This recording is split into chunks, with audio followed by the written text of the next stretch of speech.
Here. It's not on here.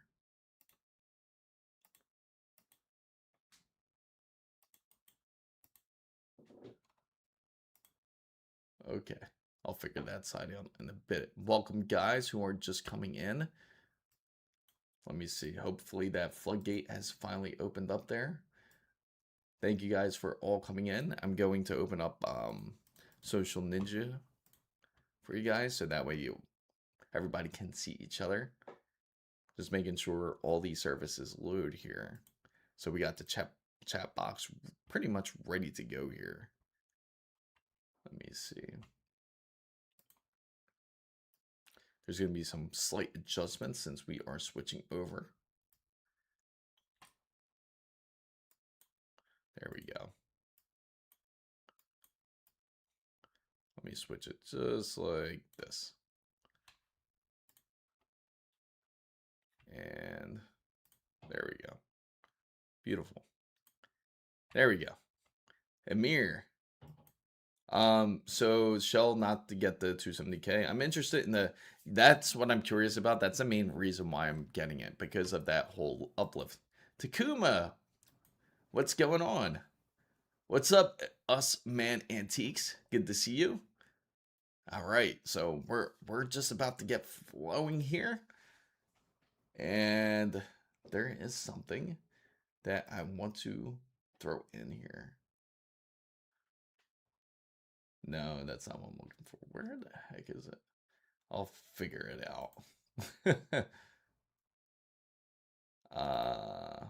Yeah, I'll definitely figure it out. Okay, so welcome, guys. Welcome. I am excited to tell you, Waffle Skater, what's going on?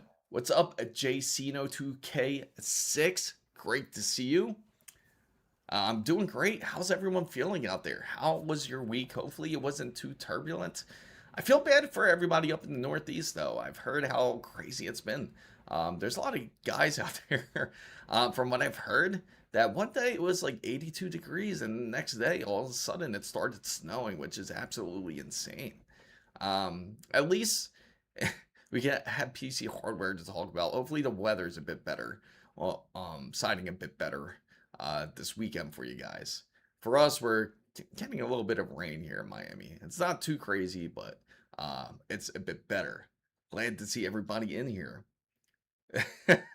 Yes, I've heard of the legend of snow. But I've heard of it. Well, I've actually lived in it, to be honest. Because I've only lived in Miami probably for about over 4 years now. I've had experience in snow before. Here in Arizona, we had chilly days, then up to 90s, then back down. Crazy weather, absolutely. For us, it's starting to get like a little bit more on the humidity side, because that's when you know it's turning into springtime, I gotta say, in South Florida here. So it's raining here in Switzerland at the moment very hard. Oh man, that sucks. It's depressing when you see the rain, I gotta say. It can be pretty depressing, especially when it's cold. Hopefully it's not the kind of rain where once it lands and hits the ground, it just freezes, because that's the worst. That just makes everything extra slippery. I used to hate that more, I remember, than the actual snow itself. But good morning. Our wonderful Ernesto's in as well. We got both Ernestos. So here it's sometimes raining and sometimes sun rises, and the weather just up and down. Yeah, that's always not the best feeling in the world. I definitely get that. For anybody is looking for PC deals, those who are currently worried about the pricing when it comes to PC components, I do have an update. I got actually a full out update video soon as tomorrow that's going to launch for the wonderful members at the roundtable. It's going to launch as soon as after the stream, so you guys could definitely check it out. It's raining so hard that the rain sprays upwards, so you get not wet on your head. That's fun. Yeah, that's always fun when that happens. The funny thing is here, when it rains, it only rains maybe for about roughly about 10 or 15 minutes. it will rain heavy. And I mean, we'll get a day's worth of rain in most places in those 10 or 15 minutes, compared to those who when it rains throughout the whole day. So we can easily get like 4 inches of rain in, like, say, an hour. But which is equivalent, like, the I'd say, like, about 20 centimeters. But going back to the whole topic when it comes to PC hardware, I know a lot of you are curious. You're seeing this pricing. Some of you are probably looking at it with disgust currently when it comes to this RAM kit, as it is like roughly about $500. Weather is weather, but man, war is going. Yes. And Amir actually shared some notes with me about exactly like how the pricing is. Not the pricing, how Battlefield is dropping some new release notes. I didn't get to look at them, but I gotta play it. It's that, and I do want to get back into playing Resident Evil. I'm so far, well, if you guys are curious on the updates, I'm with Grace, and have the level 1 clearance card to be able to continue in the hospital, but I gotta continue further. So if I do end up like streaming a bit later, I'll definitely let you guys know. And of course, it is quite the adventure. It's a mess in the East right now. Yes, yes, it is. So speaking of hardware here, if anyone is curious about when it comes to the whole RAM side of things, it is $500 currently. If you get, say, 6400 megahertz of CL32, and this is specifically for V color RAM. Now, you guys may be familiar with V color. This is like the newer upcoming RAM, but a lot of people certainly love it. Yes, I certainly have to. It's so easy to get drawn off topic, especially even though we love to talk about everything here. Now, the one I would highly suggest for everybody out there is to get a bundle, something like this from Newegg, which is decent. You get 4 pieces of hardware. So then you would only have to essentially worry about 3 parts, which is the GPU, CPU, and the CPU cooler, because you have the other 4 that you have right here. So when we take a look here, it does feature the MSI X870 Tomahawk, which is an excellent motherboard, legendary one, where you can actually, it's one of the recommended ones I have, not as high as the Carbon. I definitely have Carbon as one more of my favorites here. And then they also have the ATX gaming motherboard. I mean, as I mentioned, it also has the Manta X Sky DDR5 kit. It does have also come with a Montech King 45 Pro ATX case, and it comes with Super Flowers Leaders X3. Now, as I was mentioning a bit earlier on the member stream, it's not as popular when it comes to Super Flower, but they've been around actually for quite a bit of time. They're excellent power supplies to go to if anyone is looking for a power supply to certainly get.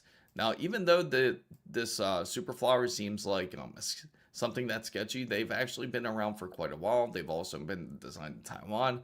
Amir actually has brought it up to where they even work with MSI to create their power supplies too. So they've been around quite a bit. I got this bundle and it's a good kit. Yes, absolutely. It's crazy because Montech is one of the underrated kits, I gotta say. I mean, not kits, underrated case, excuse me. Still have that whole morning fog in the morning with my head. Simply Takuma says $800 seems not bad when I see you got here as a bundle. Absolutely, because just the RAM itself is going to be like $500. Now, of course, those closer to, say, a Micro Center, you can definitely get great deals. They're even advertising AM4, which is pretty wild. Pillow-kun, the whole world has 150%. Yes, I know. And the crazy thing is, it's almost starting to feel normal, which is not something that we all want to feel when we're looking at hardware here. So I was going to get that, then the Montech King 45, but then I ended up getting the Lian Li. Okay, that's a good alternative. The Lian Li, of course, always has solid PC cases. So far, when it comes to the PC, speaking of PC hardware, Pretty soon I'll announce all the different hardware that we do have for this upcoming build for Intel. Pretty soon we'll go do a Micro Center stream. It might be on an odd day or on the weekend, depending on how it's looking. Of course, we could go directly during a launch, like right after the launch, and see how it is like to be able to go over to Micro Center, which is on a Tuesday. Of course, I'm not sure how many people tune into something like that on launch on Tuesday for the 270K to pick it up, or if we should just go ahead and wait for the weekend. More than likely, I'll make a poll on it, since it's going to launch within, I think, 2 weeks roughly. About 2 weeks it launches. Let me see. Yeah, about a little bit less than 2 weeks. I think it's the 24th even, maybe it launches. So Italian Lover says, the 9850X 3D or a 9800X 3D CPU to pair with a 9070 XT. I currently have a 3700X CPU, and it's, yes, that's going to happen. That'll certainly happen once we get further into generation of gaming. So yeah, I agree with Pillow Coon. He made the call, and I 100% agree. You can get the 9850X 3D, but it puts you in that weird predicament where it just has a slight. The only difference is the clock speed's slightly quicker on the 9850X 3D, not much. But everything else is practically the same. The performance is not going to be that much different from the 9800X 3D. It all depends on the type of bin that you end up getting and what type of silicon you have on that processor. So the 9800X 3D would definitely be the best value, especially currently. The 9800X 3D actually is down to $429. So I feel like it should be $400 by now, to be honest, in my opinion. But the good thing is if you do it, go ahead. Oh, wow. So on Micro Center, it's $450. So it looks like a Newegg might actually have the better deal here for the 9800X 3D. Let me see. Let me double check here. No, $469. It's supposed to be down to $429. Maybe it's Amazon, actually. Let's double check Amazon, guys. Because I know they have a deal for $429 for its 9800X 3D. I think it's Amazon. Yes, $429.95. So if you get it through Amazon, you get the better deal. Now, I can tell you, if you do want to purchase it in store, if you want to purchase it at Micro Center or you want to purchase it from Newegg, both of them do price matching. So if you let them know, like, hey, I saw that the AMD Ryzen 9 9800X 3D, I could buy it on Amazon for $430. You show them this, you screenshot it, you send it to them, they'll price match it. If you're a Micro Center, you just go into the Amazon webpage and you show it to them, they'll price match it. So watching space launch from, oh yeah, oh that's pretty awesome. I got both and they run pretty much the same. Yeah, that's what I figured, that they would pretty much run the same for the most part. Again, there's only a slight difference when it comes to the boost clock, when it comes to the Ryzen 5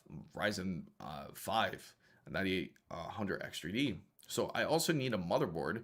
Was looking at the ones with bundles with Micro Center, but the MSI board is better than getting the Tough Gaming. Now, it all depends on the motherboard that you purchase.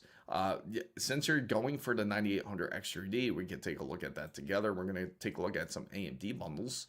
And for here, let me expand my screen for you guys over onto the horizontal side there so you guys can see it a bit better. There we go. So let's go down and check out the whole 9800X 3D and see what they have on sale. Now for the 9800X 3D, they do have it for $680, and this is specifically for the Tough. Now I see why you asked that question, because it comes with the cheaper bundle. It comes with the B650E. Now you look over to the right of it, which is right here. Let me go down. I don't think my wonderful it's funny because I'm looking over onto the horizontal side. I can see why you can get confused in there. Okay, so it's $679.99 for this bundle. Now, if you look at over to the right of it, it also has a motherboard upgrade where it's the MSI X870. Of course, that's going to be the better board to definitely get 100%. Reason being is because you have more available lanes you can take advantage of. And also they do have the X870E that's right under it, which is even better.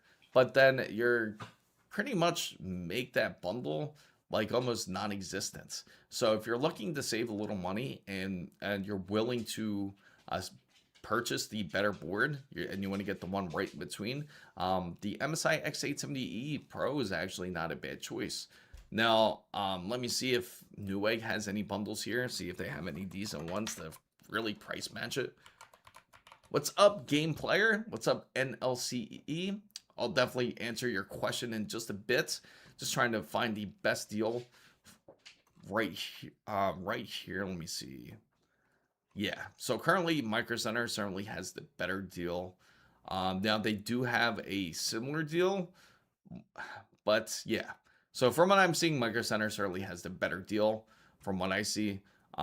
This is hard to beat. So whether you go MSI X870E or you go ASUS X870E gaming, it's completely up to you. Now, if you're willing to spend a little bit extra, of course, you can go to the ASUS route. Of course, now both of the boards will practically have the same features of USB-C, and when it comes to Ethernet power, so if you're looking for 5 gigabits of speed, they both do feature that. So let me answer. And nice. Well, just got a deal for 550. Europe secondhand Ryzen 5 5600 B550, 32 gigabytes of RAM, 1 terabyte NVMe, 3060, 12 gigabytes. Yeah, that's honestly not a bad deal. Not too bad at all, considering that you have everything pretty much packaged all into one for that. And since it's secondhand, as long as if everything checks out and if everything is in working condition, why not? That's honestly not too bad. So I have the Pro and it's been great. There you go. So let's go into the details a bit about the Pro. I know some of you are probably curious about this, so I will definitely mention it to you guys here. So on the Pro, let's click it right here. It's a nice looking motherboard. It is a really nice looking motherboard here. So the way this design is, you have this kind of stealth look. So if you prefer less RGBs, this is definitely one to go for, I would say, especially for those who are don't want too much flash. They're looking for more performance than anything, which is definitely more common nowadays, I feel, for sure. What's the extra 8 pin on the downside? The extra 8 pins. You mean down onto the bottom of the motherboard here? You're talking about this right here? Let me just scroll down just a bit. You're talking about down on the bottom right next to the power connector and the USB 3? Yeah. Okay, so if you're curious what those pins are, those 4 pins, not 4, it's like 5. Those are more than likely going to be based on ARGB, I bet. Because these look like 2 ARGB connections right here next to the power port. I mean the third 8 pin. Oh, you mean up here? I mean up on this side for the motherboard here. Let me see. Let me move it for you guys there so you guys can see as well. The gray power connector. Let me see. I'm trying to see it because. Okay, so it's on the gray side right here. One's USB-C. I'll just explain it all real quick. Yeah, it's really early. So I got a little bit of brain fog this morning. So forgive me for this. The 8 pin for, oh, the PCI Express. You're talking about that? In the middle. In the middle, down under the last PCI Express. Oh, you're talking about here? Down here? This is all M.2. You hook up M.2, M.2. This is PCI Express 1. And this right here, this is going to be for your audio connection. These are going to be for, that's definitely RGB there. That's probably USB 2.0. These are probably going to be thermal sensing. And that, oh, you're talking about this. I'm talking about this connector, the PCI Express. That's going to be for a power delivery. I gotcha. I gotcha, Pillow Coon. I just saw it now. Meanwhile, Apple keeps their prices at the same. So if everyone's curious, he's talking about right down here, there's an extra connection That's PCI Express. That's going to be for power delivery, if anyone's curious. Meaning if you want to use it for your USB-C, like if you're, say, charging your Samsung device, it'll be able to give it fast charging. That's the purpose of it. So I looked at the 3060, seems to be good at 1080p GPU, and the 9060 XT 16 gigabytes is 159%, and the 3060 100%. So it's a decent 1080p GPU. Awesome. Yeah, it's honestly a decent choice for sure to go with. Now, again, this board pretty much has all the features that you're looking for. Since it's an X870E board, you'll definitely have more lanes available to you if you want to, say, use a GPU like a it could be either high end, like a, say, I would say call it a high end now is the 5070 Ti, and then you have it combined, say, with PCI Express 5 NVMe. You won't have you'll have less issues with it. Of course, you get more availability when it comes to the VRM and power stages. In fact, let's take a look at the power stages. I see it's probably going to be 11, is it? Let me see. Power stages, where is it? Let's go down a bit further, and that way we can find out the power stages. Actually, you know what we can do? We can actually look it up, because sometimes they won't mention it right here on the website. But it's a decent motherboard, though, for sure. One to take advantage of. Don't worry, NVIDIA has our back with the... That's right. That's right, Ernesto. NVIDIA does care. It shows you how much they care about us. They want to give us a 9 gigabyte variant of the 5050. So if anybody is looking to get, say, a 5050, you're looking to upgrade, make sure to check it out. Make sure to check out the wonderful RTX 5050, soon to be released, and it runs on a wonderful 96-bit bus. Can you imagine that, running 96-bit bus, and that gives you 9 gigabytes of it's got to be G6 that it's running on still.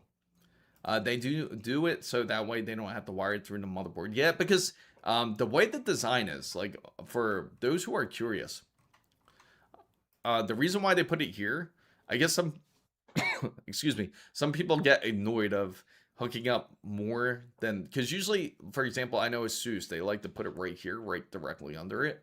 Who else does it? I think Gigabyte's the same way, in fact, and Gigabyte also puts it directly under too. So instead they move it right here where it's a bit easier access. It gives you a bit more room, at least up here, instead of cramming all your power supply wire here if you wanted to. So I can see why MSI did that for sure. Tech Power Up says that the 9060 XT 1080p is good, 1440p good 4K, and the 3060 1080p is good, 1440p is bad. Oh wow. Really? Then I can see the 9060 being a bit rough on that side. Hence why I always recommend, if you are going to go with AMD, you just got to go with 9070 XT. If you are getting you're trying to get the best value and the best pricing and the best performance, just go for an AMD 9070 XT. You can actually get decent ones. I know ASRock has it. Let me see. Did you see the Gigabyte? Yes, I did see that. Isn't that pretty insane? I did see that. I found that a bit interesting. Unfortunately, I do have the motherboard now. Otherwise, I would try to definitely request for it for this upcoming build, which I'll announce more of the hardware that's going to be released. I'll definitely show it to you guys who are curious about this upcoming build. But here you can get, so if you get AMD Radeon RX 90 series GPU or CPU, guys, you can actually get Crimson Desert with your PC. So you can actually get the game for free. So if you are in need of a GPU, you can get it for $700 and you have yourself a very decent GPU. So 9070 XT is definitely the one I would say that would be worth going to. Do you think that an AIO is worth it for a Ryzen 7 5800 X3D? Or should I? Yes, it is worth it. The reason being is because it still gets hot. It's still going to get pretty hot. And you want to make sure to keep it cool. The 5800 X3D is not far off from the 7800 X3Ds and the 9800 X3D. They pretty much run on the same wattage. So you can still run like a AIO if you'd like. But again, a decent air cooler is fine too. Air coolers work great. Noctua has excellent air coolers. If that's the way you prefer less mess, less hassle when building your PC, getting Noctuas is actually a great choice to go with. Or even Arctic Cooler. So 5800 X3D is meta right now. So that is what I got when I bought the 9800 X3D and the ASRock board.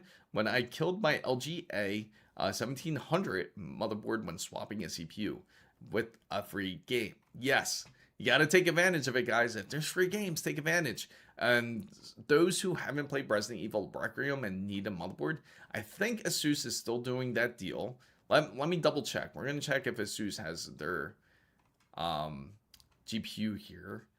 And if they do, okay, so it's not going to be on the Radeon side. That's the tricky part. So if you do need a product from ASUS and you want to get, say, say you want to get like a GPU, that's not AMD, you get a 5000 series, you get Resident Evil instead. So that's the only thing. So if you got any GeForce or any type of NVIDIA GPU, it's going to come with Resident Evil Requiem instead. But again, look at these pricings. I know they make everybody want to throw up. What's up, Havy? What's going on? Glad you joined in. NVIDIA is making a deal with every NVIDIA GPU to get. I know. Yeah, I've heard people have multiple accounts of Resident Evil thanks to NVIDIA. You know, I actually have a spare key, but I'm not sure if it's going to work anymore. The only problem is I can't just get, it's not easy to give away because the way NVIDIA does it is you have to log in with the Steam account. And I already have the game on my account. So if I log in and try to, and want to gift it to somebody, I can't, it won't let me. It'll just try to add it to my library instead. I'd rather just gift it to somebody if I could. Especially Resident Evil. It's been a great game, by the way. If anybody has got to play it, play it. It's a lot of fun. Hopefully you got to check in on that stream. So in about 5 minutes, I'm going to announce all the new hardware that we have for this upcoming PC build. Definitely excited to share the information with you guys for this whole Intel build.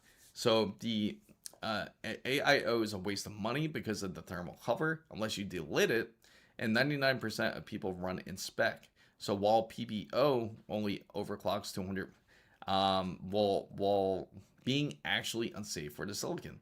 I mean, that's fair about your opinion. Of course, you can always delit it. That's an option to do. And I do agree that there are people out there that's just going to run it based on specifications. But AIOs do run relatively cool. Like when it comes to it, it's just much more easier if you want to go air, you can. Crimson Desert, yes. And it's funny, I just actually mentioned that to you guys. If you guys want to check on the specifications of Crimson Desert, it looks actually quite amazing. The minimum requirement's a 1060, guys. A 1060 GTX. So I got a 7950 X3D CPU, and I want to upgrade my GPU. I currently have a 4060 Ti 8GB. So I got a deal for USD of 106142 for a 5070 Ti Shadow, or would it be better to get the 5080? Now the 5080, speaking of which, you probably got, so this is the exact one you actually have here. Not a bad deal for MSI Shadow. Now if you go 5080, looking directly next to it, you can already see how expensive it's going to be. Like if you go to say a 5080, it's nearly a $500 jump. I know that's ASUS, but let's take a look at MSI's variant. See if we can find MSI's variant. And that's the prime. That's like the lowest of the low. Let me see. 5080 we're going to pick up here and see what the pricing is going to look like. There's only one available, so that's not going to help. 1649. You see that, guys? 1649. Absolutely crazy. 1649 for that, guys. So it's actually much better to stick to the 5070 Ti because they're both based on GB203. So you're going to be satisfied with the results of the 5070 Ti. 5080 is not going to be that much of a leap to be willing to spend that kind of money onto it. At that point, stick with the 5070 Ti. I'd say that's definitely the best value and performance card for most gamers out there. And that fits with a lot of people's budgets a bit better than comparing to purchasing a 5080 or even a 5090. So for an AM5 CPU, I agree though. You roasted. Oh, did I? So I got annoyed at the fact that I got my GPU before the free game period. Then, that always happens to somebody. Somebody always ends up buying it like right before they give out the free games. I know that can be pretty irritating. Hopefully you can somehow claim a free game. So, 5080 was 950 euros with Requiem. Oh, really? That's not bad. If it were in a perfect world for GPUs, what would you recommend would be the best GPU paired with the 7950X 3D? It depends. What are you looking to pull? What are you planning to do with it? It just depends what type of what are you trying to accomplish is the key. Because it all depends on what if you're more of a graphic designer, or if you're going to do it more for, say, content creation, or if you're just gaming. So let me know, and what type of, say, display you're running. There's definitely a lot of variables to it. It's easy to say anything, It's easy to say, oh, you get the 5090 if it's the perfect world, but in reality, nobody's going to use the full power of a 5090, especially when it's on a 7950X 3D.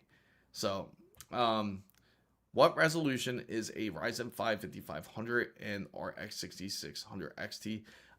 So something like that's more designed for like 1080. You can go 1440. No, not 6600. I'm sorry. 1080, I would say. So when I bought my 5080, I tried to give my son the game. It told me that he didn't. Oh, really? Oh, that's what it said. That's funny. How did you manage to try to gift it?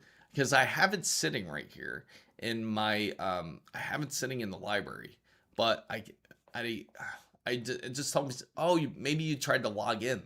You logged in on his account on the PC, is it? Well, except me with the RTX 5090.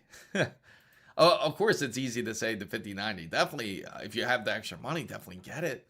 But I wouldn't get it for. It's not a GPU for everyone to get.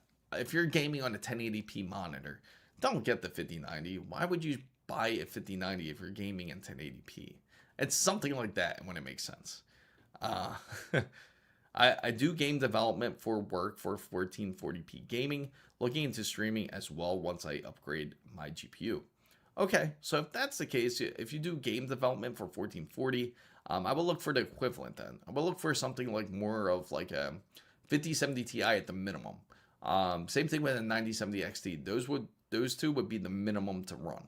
Of course, you can go higher and run even better, but those two would be the minimum. Of course, it's good to have a little bit more power. If you can go 5080, go ahead. Yeah, 5080 would probably be the perfect one for you, I would say. But other than that, I think you're pretty much good. Like if you go 5070 Ti or 9070 XT. Is a Ryzen 6600 XT Ryzen 5? No, not for 700 USD. Absolutely not. We could actually look for bundles cheaper than that. To be fair, to be honest, that's horrific. I mean, take a look. You get a $200 bundle here, and you actually get some Ripjaw 5s, and you also get 5500 here. That's $200. I didn't add the code to my Steam account. I gave it to him, and the code to. Oh, I see. That's how. Of course, duh. That's what I should have done. 6700 is a 1440p card, all 70 class. I disagree, and the reason being is now if the 6700, yes, the 6600 isn't. Just joking. Best budget motherboard. LGA 1700 socket DDR4. I can't do DDR5. Go 12900K if you want to go to the best type of processor. Budget motherboard, you can go with MSI. You can go MSI Tomahawk, to be honest. Gigabytes or Elite's also a great choice to go. And if you can't go DDR5, those probably would be the best options. Now the pricing is probably not going to be great, to be honest, for DDR4. I mean, if you take a look at it, it's not pretty as it is. We can actually look at it right now, and I'll show you exactly how it's looking. I just bought 6000 Megatransfer CL30 Expo DDR5 kit for $260. It was the deal for the current market. Yes, that is actually a good deal. That's actually a really good deal. That's like half price compared to what it should be.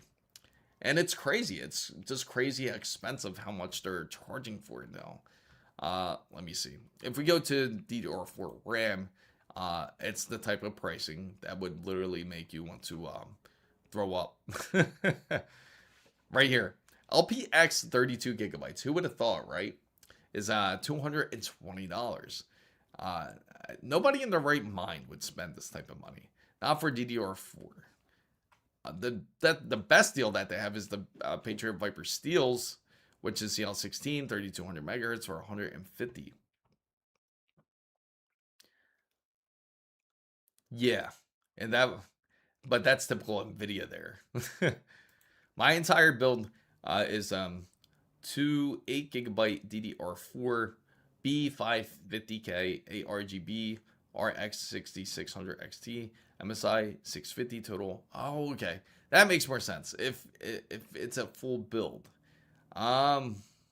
you spent 700 on it. That's too much, man. I feel that's too much. What do you guys think? Share your thoughts about like how much he spent. He spent $700 on this specific build. Thank you for subscribing, Richard. Subscribe to the channel. If you get an MSI PSU, can you continue checking the cable? I do have one actually. That's what I mainly use for the 5090. So when I was running Resident Evil Requiem, that was actually on a MSI power supply. So, but it's been good. It's been excellent. No issues. And I've been pushing it hard. You see, I was pushing 600 watts for several hours on it. So I'm gonna keep doing that. And if it burns out, I'll let you know. 700 for a AM5 CPU and a motherboard. Oh, just picked up a Lenovo Legion i7 RTX 5080 and a 64GB 6400 C so DIMM and 2TB M.2 for 2200 plus tax. Oh wow. Lenovo, now they make some wonderful products there. If the 210 is 100%, the 5090 is 45,474%. Yeah, so things has changed over the years. Yeah, a lot of people are going to tell you pretty much the same thing. It's not a good deal for that purchase. And I know it's too late, but the best thing to do is do the best with what you have, unfortunately. So to talk about the build, now for the update, since it's around 9 o'clock, guys, as promised, I wanted to give you guys an update about the Intel build that's coming up. So we are going to end up more than likely going with the 270K. Now, if the 270K, we're going to end up picking up either on the release date, which is going to be, I believe, more likely on a Tuesday, and if we're not picking it up on a Tuesday, we'll pick it up on Saturday. It just depends on how the schedule is looking. I am planning to do this build. So far for this upcoming build, we do have Gigabytes.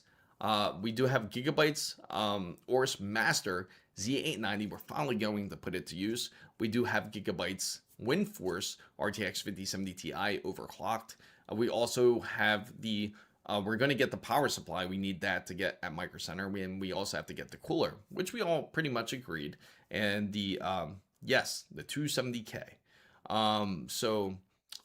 We all pretty much agreed that it's going to be Lee and Lee when it comes to the power supply and the CPU as well. Also, not CPU, CPU cooler as well. So they're both going to be Lee and Lee. We're going to go with. There are several other parts that has come in. Now, as for the build, we are going to be using the Lian Li 217 Infinity, which is going to be the case for it. And I got a surprise for you guys out there. There is a bit more hardware that actually has come in, and we certainly have to give a big praise and a big thanks to. I'll show it to you guys.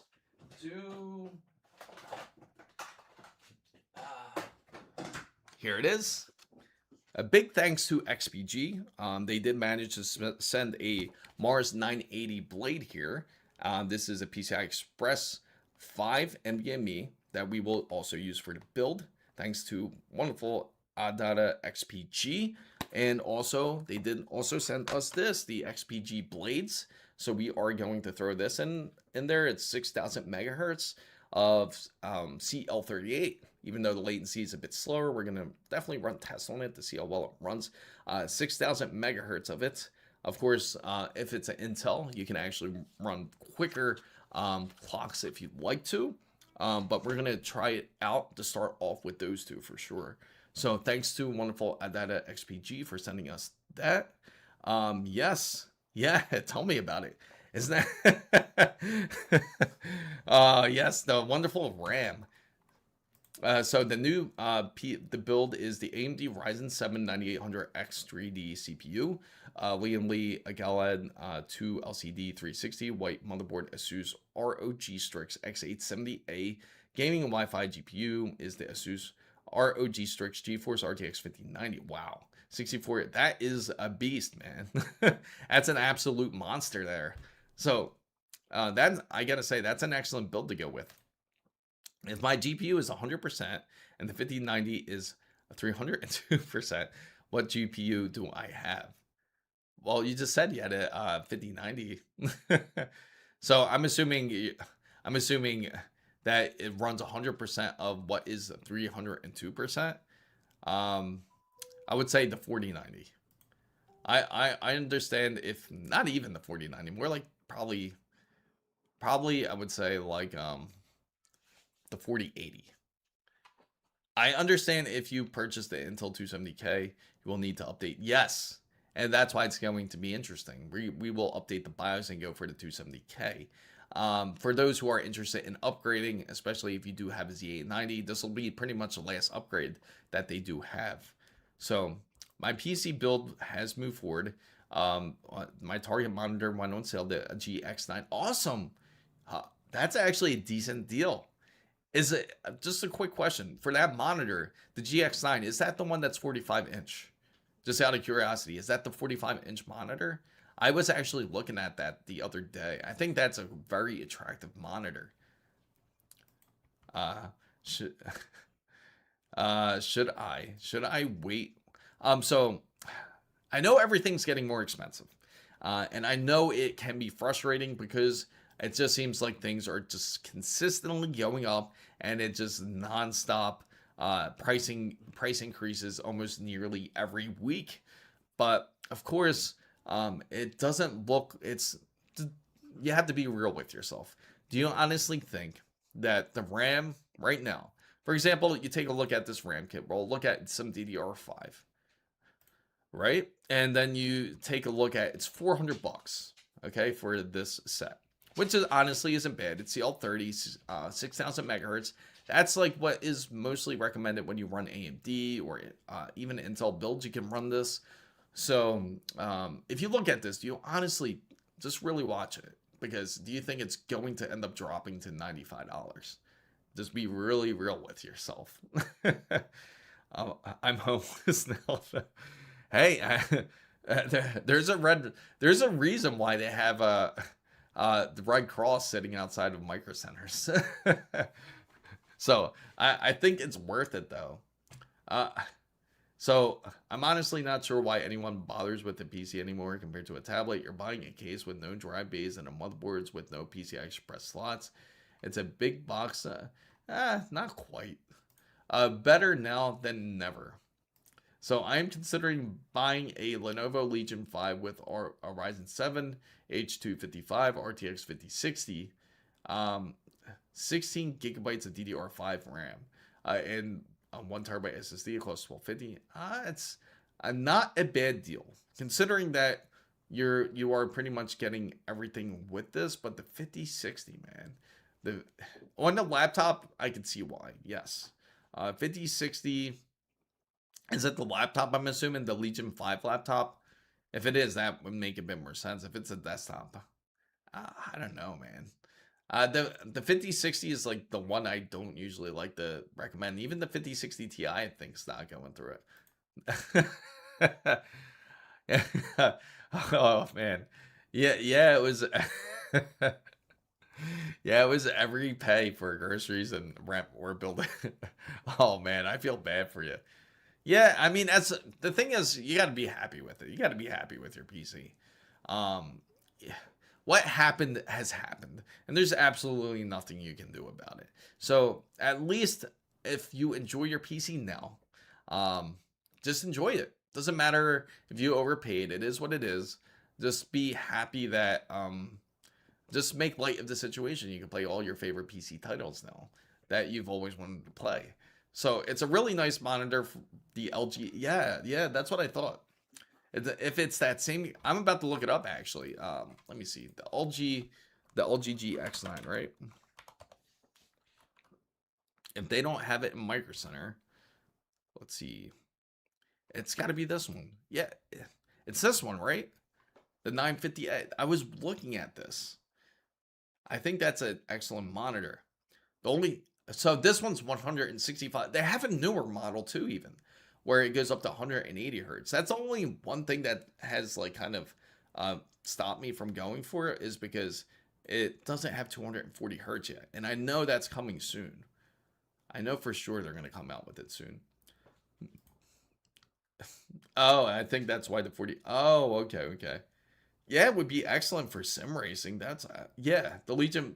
That's what I figured. The Legion 5 laptop, because they also have, Legion also has desktops as well. But Legion 5 is they had the Legion 5 and the Legion 7, I believe, for the desktop side. Dave, you could just upgrade your to a 5800 X3D and get a better GPU. Yeah, absolutely. That's right. Tell him Silent. Andrea, what's up? I just had the same discussion with ITI. Oh yeah, did you really? Oh, that's funny. That's the biggest thing that holds me back because I do like to play like competitively on shooters, and that would be the one thing. But of course, you can always downscale it, and it would be able to run at a higher frame, I believe. This I think. Let me see. Scrolling down at it. Now it's 45 inches. You get 5K, which is awesome. So you could go 330 hertz if you go 1080. Maybe you know what? I'm gonna really start looking at this. Maybe we take a look into this. This is a very decent display, I feel, especially those who are interested in doing like video editing and doing like even gaming wise. You want to see the capabilities of ultra wide and 5K. Woo! I mean, just imagine the power of it. Definitely gonna have you gotta have a decent GPU though to run this at 5K. So I was thinking of trading in the 5090 for a GT710. Oh, so yeah, so Dave, you have a 5090 already. So what are you doing then? The monitor was on so if you have a 5090, you could definitely make the most money off of it, and definitely you could do like a decent build even. That monitor was on sale for Amazon for 30. Oh, really? Was it that cheap?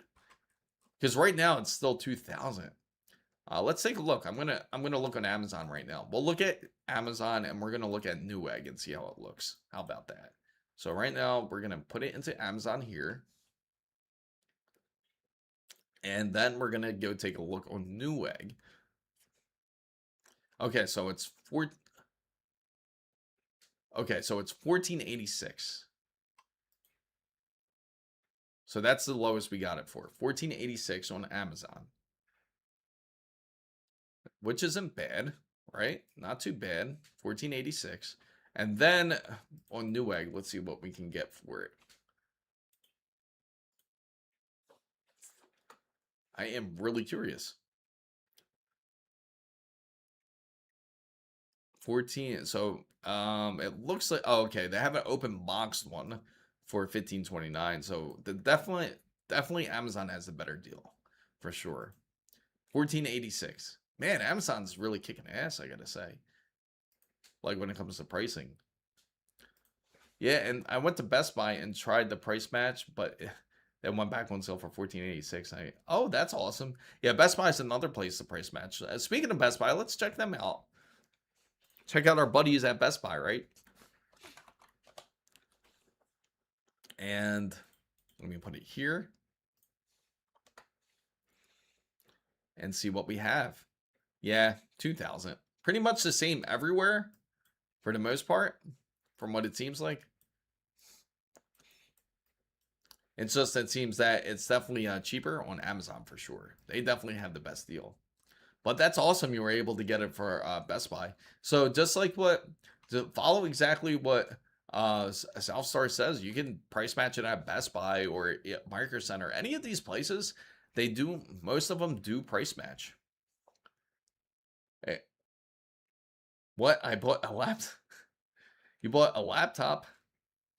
A shelf price 3 months ago, a Razer Beast X 4090 at 175 watts and 32 gigabytes of 5600 RAM, 14900 HX, 240 hertz QLED, external water cooling block, 2860. That's not bad considering that was technically like a $5,000 laptop before, which is insane. I feel that was a way overpriced laptop, don't you guys think? Like when Razer comes out with their laptops, like, I mean, take a look at this. We're going to look at a Razer laptop here. We'll look at the 5090 version, right? Usually it's the blades. Let me see if they have any in stock. They do not. Let me put Razer blade.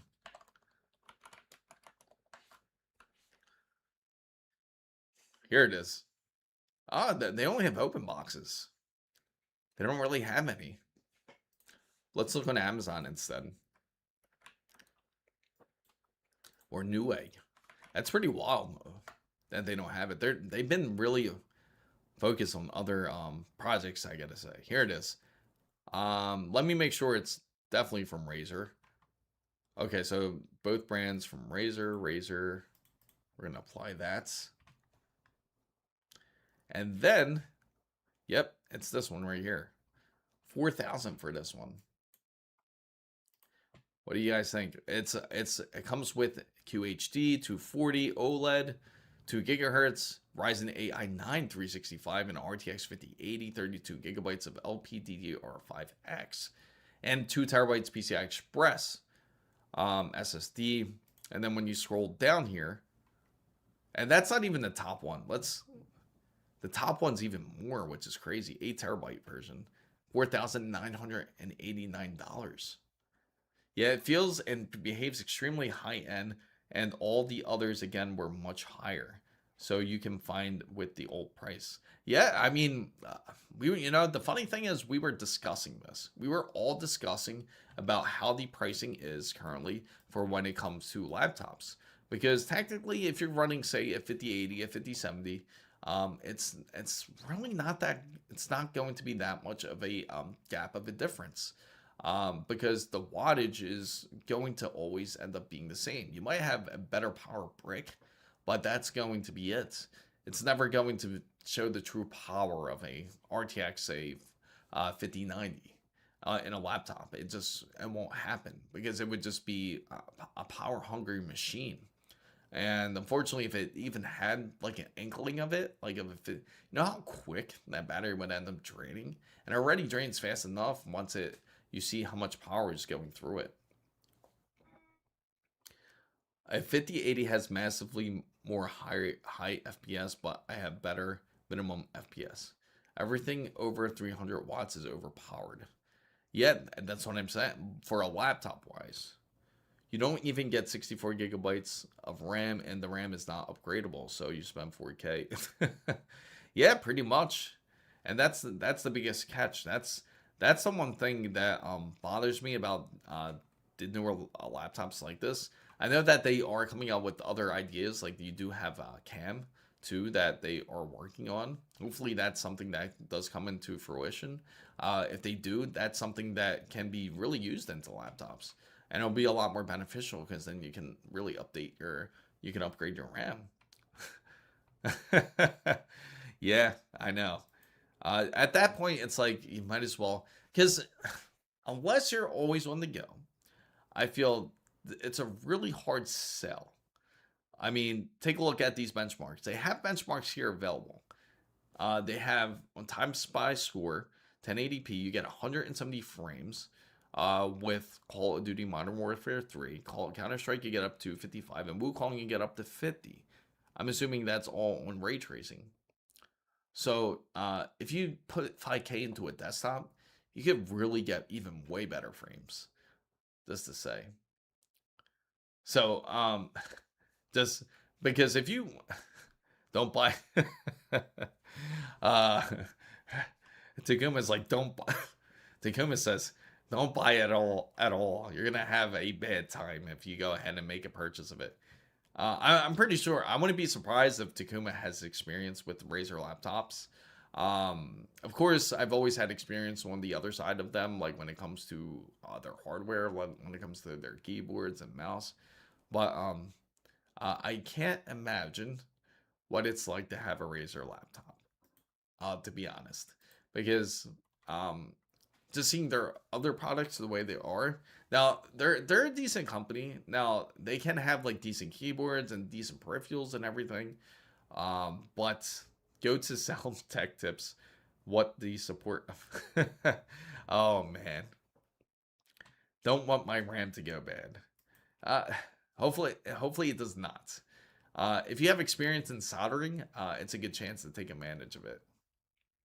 Because a lot of the new stuff, you'll have to end up desoldering and putting new solder if you want to try to go 64 gigabytes. People do it. People mod it all the time when it comes to things like this, when it comes to LPDDR5. And the crazy thing is, we are getting more advanced when it comes to the whole RAM side of things. Like we are getting DDR6. If you guys have heard, DDR6 is going to be on the incoming side. But as of now, with the pricing, if anybody is curious, this is how it's looking. Apparently, again, the 9800 X3D, the best price currently is on Amazon, and so is this LG GX9. It's a great price on Amazon. I've experienced doesn't mean. Sorry, Bantex. Go watch on Tech Tips. See what they say about the support if Razer laptops. I wouldn't be surprised. You can get better performance from cheaper laptops for half the price. And Lenovo and ASUS make awesome laptops, like the Zephyrus. Zephyrus is a great laptop. Also, okay, enough clowning at Razer. But I mean, if you're happy with the purchase, though, I simply think GPU and CPU development is at an end. Their concept right now makes nodes smaller and sends more power because of the internal noise. LOL. This will end an unclosable ball of fire. You know, the thing is, what I'm curious about, I'm going to throw a poll out there in a bit, guys, because I am curious what you guys think of this. Do you think that when GTA 6 ends up releasing, when it comes out onto PC, do you think that it's going to require high specifications? So that's going to be my question here. Oh, apologize for that, guys. So hit the wrong button there. So do you think that GTA 6 will require high specifications? So that is my question for you guys out there. You can feel free to vote. You could put 1 or 2 and let me know what you guys think. Do you think that GTA 6 is going to require some crazy specifications when it comes? Let me see here. Forgot to connect here too. There we go. Perfect. All right. So do you think it's going to require some crazy specifications? No. Yeah, so that wouldn't that be insane? Imagine the demand of how the PC how the PC industry is going to be on that side. Maybe Razer is good or exception on mouse, keyboard, and some peripherals, but laptops, it's yeah, with customer support and getting spare parts. I think it will be well optimized. I think so too.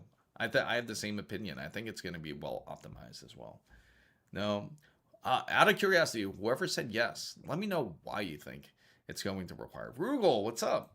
So, what are your thoughts on the new Ultra 2 Plus CPUs? Do you think they will be a worthy? We'll find out. Actually, we just discussed it. We're gonna go with the 270K build. I think it'll be decent if you're doing a fresh build. Now, if you have a 265K and you're going 270, I don't think it'll be worth it. Andreas Hofer subscribed to the channel. Thank you for subscribing. Certainly appreciate it. So, oh, Prince says yes. Let me know why you think so. So if it will work for PS5 at even 30 frames per second, then I don't even think that I will be worried with current gen hardware. I'm really curious how massive the world's going to be when it comes to GTA 6. Can you imagine how it's going to be? So it's looking like it will be optimized for console. Yes, that it's definitely going to be optimized for console. Usually Rockstar is always Take-Two really focuses on consoles first before PC gamers. Unfortunately, it'll release on consoles a year before we actually get it on PC. Which exact laptop model would you recommend currently? Huh? What? Oh, Awful Skater thinks it's gonna have some high specifications too. I don't even want to think of the input. I would have seen the mods. When it comes to GTA 6, I would love to see the mods on it. We never got our map of the US GTA game that was rumored. Yeah, that is true. I almost forgot all about that. It'll be fine unless you turn on path tracing. Yes, path tracing is absolute killer. You saw how much of a draw it is from the RTX 5090. We actually did some path tracing on Resident Evil Requiem, and we played the game through full out path tracing, and it was just hungry. I mean, we were getting like at a consistent 60 hertz or 60 frames per second, and it was also requiring at least 600 watts of power of demand from the GPU. So it was consistently pulling hard. We can take a look at Crimson Desert PS5 Pro coverage. Think it will be similar performance on consoles. Possibly. That is a possibility. You know, I am half tempted to make a Micro Center trip tomorrow. I would say that GTA 6 PC recommendation parts would be a high entry, but then the alarming part would be that it needs 250 gigabytes of SSD space. Yeah, it's possible. I mean, Desert Crimson, you can see the requirements for Desert Crimson. It requires a minimum of 150, but it's quite a large game.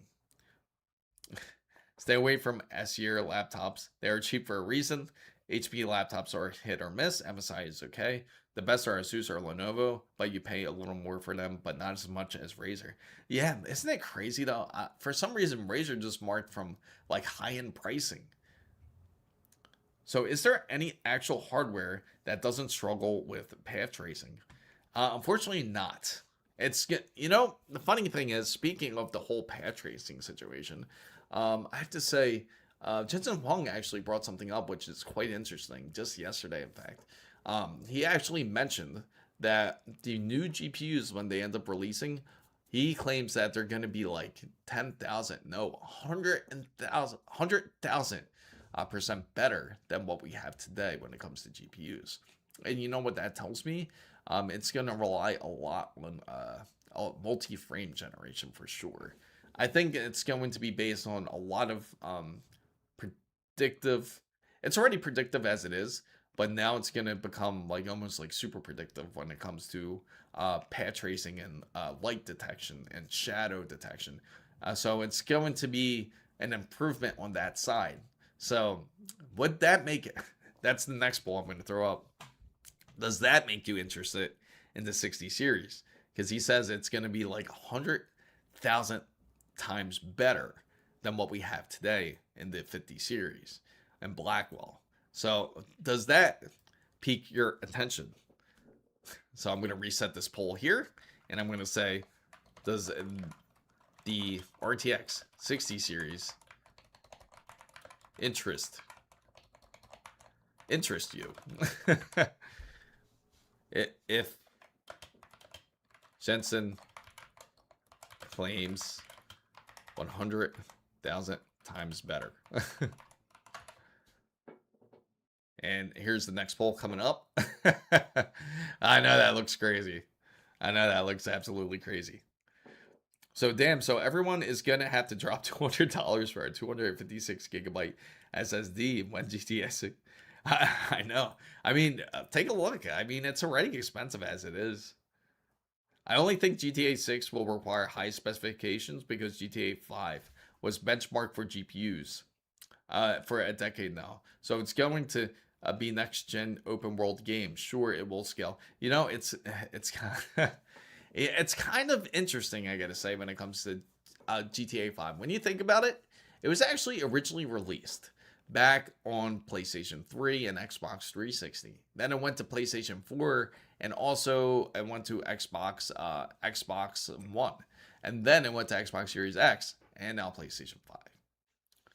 So, like, this is... like this you can use for path tracing for free. For free.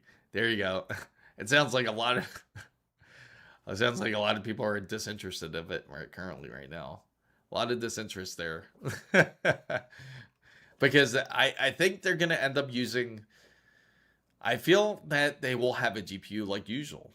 I think what they will end up using is they will combine NPU cores. That's what I think, similar to what Intel does. So I think they will end up using more AI onto these new graphics cards, which is practically... when you think about it, it's probably not going to cost them much to make. GPUs do require a bit of power, right, to create it. Now, NPUs are not going to be as crazy because that's based on a whole different system. That's based on prediction and how many TOPS is really running onto the NPU. So, interest, yes. Not...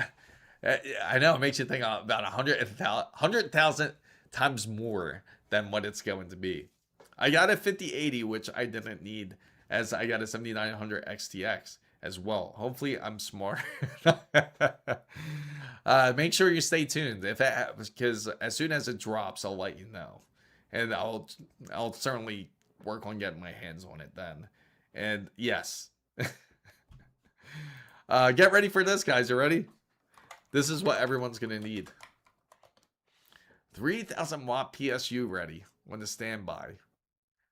Oh, they don't even have it in stock here. They do exist, though. Let's see. 3,000 watt PSU. There you go.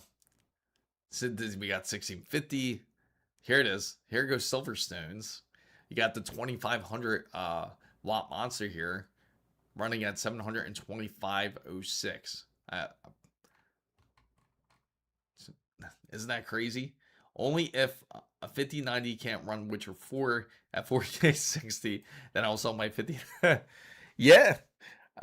You know, the crazy thing is, I wonder how different the frame measurements are going to be. And I'm curious how different it's going to be when you start really benchmarking things. So Simply Takuma says, I think the RTX 6000 is 100% better in any GPU class. You know, I still can't stop thinking of this. If you guys are familiar with Markiplier, he actually games with RTX 6000, which is insane. So I all went for 1,000 to 10K, but 1,000 watt PSUs went from 1,000 to 100. Don't get it. What's up, NYC? A little early today, Chris. Yes, I'm usually early, but you came in early, which is great.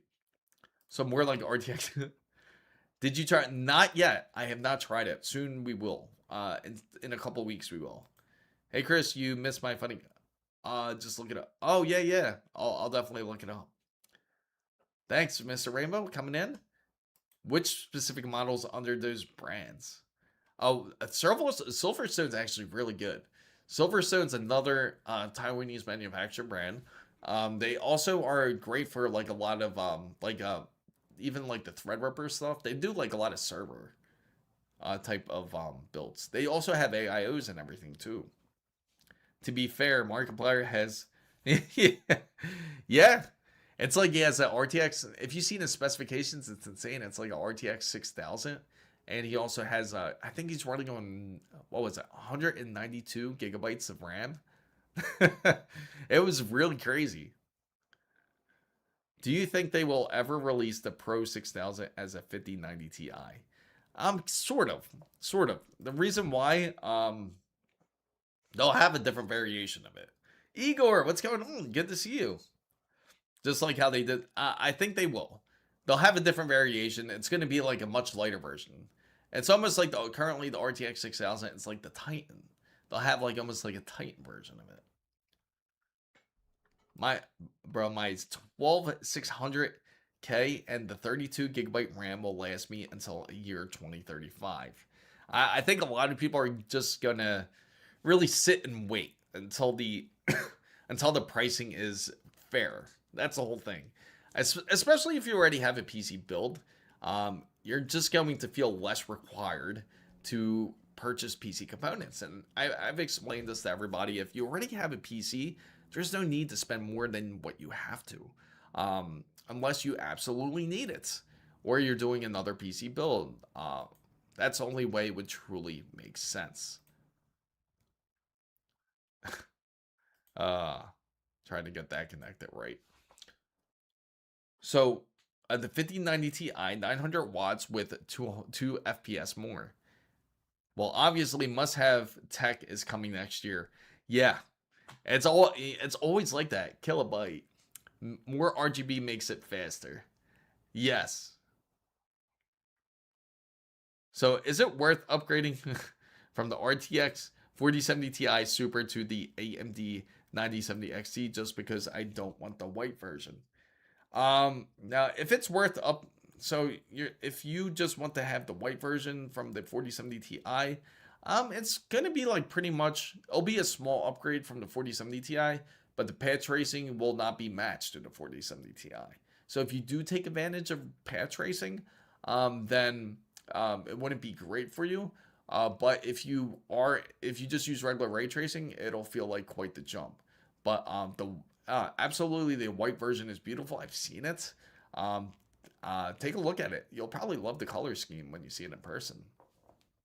So, ASUS Corsair and let me see. ASUS Corsair and Seasonic selling 3,000 watt PSUs.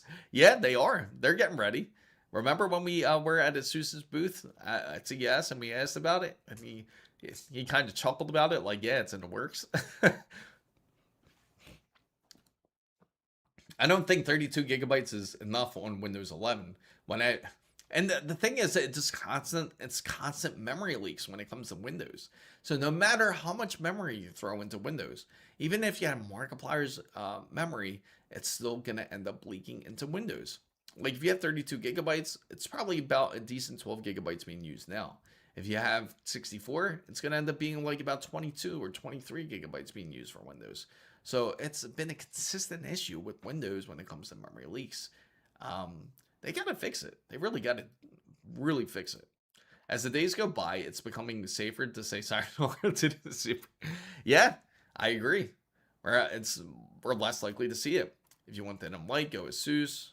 And yeah, that's like the Zephyrus, as mentioned. Can you explain this? I'm out of it. Oh, so what that is it's like a pro GPU, but they come out with like almost a prosumer type of one. So it's possible that they can come out with one. It's like if you're familiar with the Titan, it's kind of similar to that. So bro, my 2014 PC build, Wow, you still have that thing. The 4070, it brings me good times. I remember I had Devil's Canyon too before, but I had the 4790K. 7080 Ti lasted me 10 years. You're absolutely insane. I remember the last game I played on that type of build. I think it was Shenmue 3. That was the last title I ended up playing before I sold it. But that's awesome. You made it last 10 years. I can do that with I believe you. I 100% believe you. Of course, RGB makes it faster. Yes, that's why you have to have RGBs. And if anyone is looking for a place, you're looking to purchase a place, an area to where you're trying to move to, make sure to look up houses near power plants because it's going to be quite a bit of power. No problem, Mr. Rainbow. You will need deep boot Windows, absolutely. 64 gigabytes is the new standard. Heard Windows will use even more RAM now. Yes. Yeah, so if you have 32 gigabytes, they need 20 gigabytes. But don't worry, you'll have a much more functional experience. So 90% of my games are not just running, but running better in Linux. And you know, we were just talking about this on Wednesday. We were talking about how resourceful Linux can be. If you have 32 gigabytes, it's barely using any background resources. So you're actually getting your RAM's worth out of it. Same thing if you have 64 gigabytes, you won't get more RAM taken out of Linux. That is certainly the advantage when you go into a system like, say, Arch Linux. You have Mint, you have so many other options to go when it comes to gaming in Linux. But of course, it's almost there. It's almost got me to the point to where I just want to switch over. Try and catch the OS this weekend. Getting annoyed with, I think a lot of people are. If you guys haven't heard, Windows is coming out with this latest update. And the latest update for Windows, they're coming out with the Xbox full screen experience. And now it's not just going to be based on if you have ASUS ROG Ally or MSI Claw 8, or if you have the Lenovo Legion Go or any of these devices. It's going to be on PC. So Microsoft felt that everybody wants the full Xbox screen experience. So you can thank Microsoft that once you get that forced download of the full screen experience, you can take advantage of it and it will download into your PC. So I'm just curious to see how many resources it ends up taking up on PC once they come out with the full version compared to the handheld side. Now, if it's anything like the handheld side, it's not really, I never use it. And I'm pretty sure everyone else that's used the Xbox full screen experience will certainly tell you the same thing. They'll find it useless. So I just upgraded from my 2012 build, and I did upgrade. My GPU was a 1080 Ti. Oh, wow. Hey, you know what the funny thing is? Desert Crimson says the minimum specification is a 1060. So technically your 1080 Ti can still run Desert Crimson. But of course, that's minimum. The recommended was up to, not even recommended, the low side was 1660. Recommended was, what was it?